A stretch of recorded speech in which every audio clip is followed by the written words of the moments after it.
carrots, onions, garlic, celery, salt, pepper, and as much chicken bone with meat on it as you can get your hands on.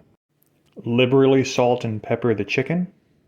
Take the chicken, put it in an oven preheated to 350, middle rack, about an hour. Take the celery, rinse it, cut the leaves off, break it apart, rough chop it, and set it to the side. Carrots, rinsed, peeled or not, rough cut, set to the side. Whole clove of garlic, cut in half, excess paper removed, set to the side. Onion, peeled, roots removed, quartered, cut in half, set to the side. After about an hour, we're left with this. We're going to take this chicken and split it evenly between those two pots. Don't forget to add the good stuff. With everything split evenly between the two pots, we're going to fill them up with water to about 1.5 inches, 2 inches above the stuff. On high, bring to boil.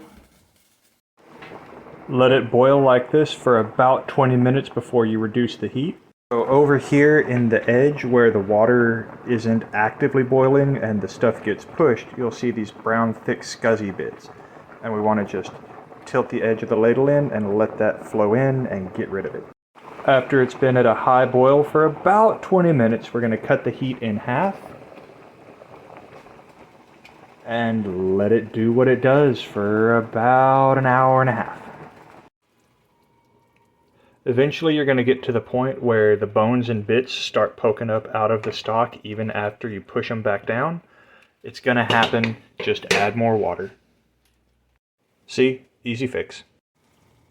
After around an hour and a half, it's going to be a nice light stock. You can cook it for longer, 3-4 hours if you want, to get it to be more flavorful and darker, but I ain't got time for that. We're going to take this stock, pour it into that colander, and sort out the big chunky bits.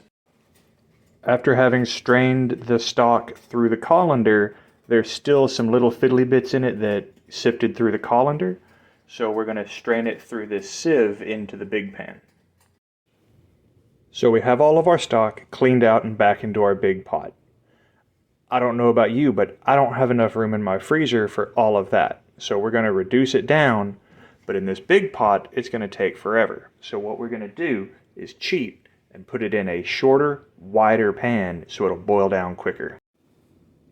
So I stole a deep dish baking pan. We're going to turn this on not quite high and just boil it down until there's about half to a third of it left. Bucket that up, freeze it. It's on both burners, so you have to use both burners.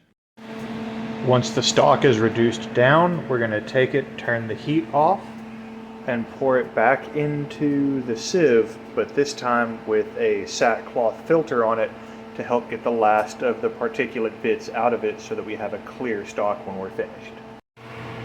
As you can see, we've reduced it a pretty good amount. So all of that got us 10 cups worth of stock, which at a 4-to-1 reduction is going to be 40 cups worth of stock in any recipes that you're going to make with it. So for about $15 worth of ingredients and 3 to 4 hours worth of your time, I just made a month or more worth of stock, and now you can too.